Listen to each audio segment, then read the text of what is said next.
Didn't take long for the football world to sit up and notice Cesc Fàbregas. Back in 2003, he was still a teenager, barely 16 years old, when he found himself playing a starring role at the FIFA Under-17 World Cup.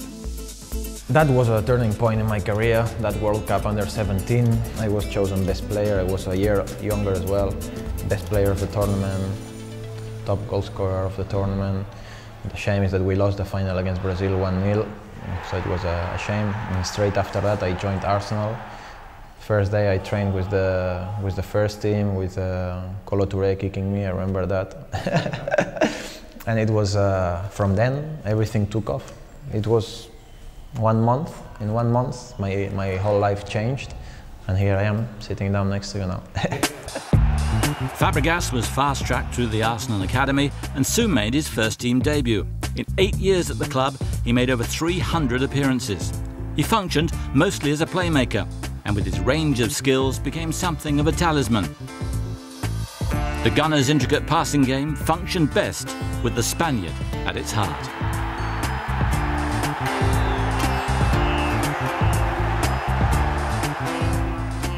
He was voted the Premier League's Young Player of the Year in 2008 and became Arsenal's captain.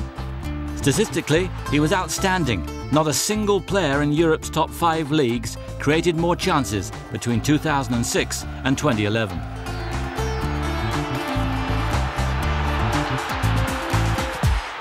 But there were few trophies, and Arsenal were always fighting a losing battle to keep Fàbregas once Barcelona began to mount a campaign to convince him to return to Catalonia. However, should he ever leave Camp Nou, Arsenal will have first refusal on their former star. The most important figure to me was Arsene Wenger, who I have to be grateful all my life, and that's the person that I owe him nearly everything. Arsenal fans have been nothing but amazing to me, and that's why I don't want to keep talking too much, because, as I said, I think they've moved on. They are doing very well. I'm very happy for them, and again, as I say, let's see what the future brings. Fàbregas has done well since rejoining his boyhood club in 2011 in a €50 million 5-year deal, though he didn't initially maintain the effortless swagger of his Arsenal years. Barca's star-studded lineup didn't have much room for a newcomer, which meant Fàbregas was sometimes restricted to a bit-part role. However, this season has seen Fàbregas return to his best, and by his own admission, the former Arsenal star owes his form to new Argentine coach Gerardo Martino. The midfielder is close to becoming as important at Camp Nou as he was at the Emirates. My first 6 months were amazing.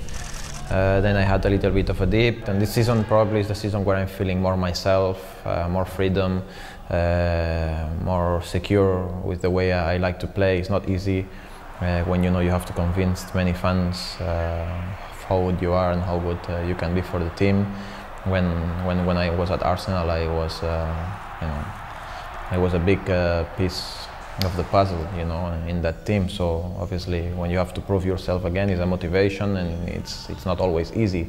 This team has been the best for a very long time, and when you come with the best, they want you to be one of them, and you need consistency for that. And finally, now I am having consistency. I'm feeling very important. This manager has trusted me, has given me what I needed, and I'm feeling really important into the team. I feel all the players count on me very much, and I'm probably going through my best spell here, so I'm very happy. Fàbregas made his senior national team debut in 2006 and was part of Vicente Del Bosque's squad in South Africa. He featured only as a substitute, but in that role he set up Iniesta's extra-time winner in the final to give Spain their first FIFA World Cup.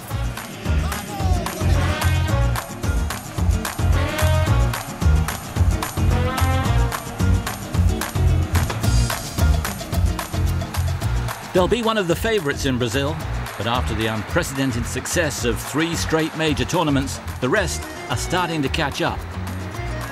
Spain reached the final of last year's FIFA Confederations Cup, but when matched against the youthful hosts, La Roja found themselves outplayed.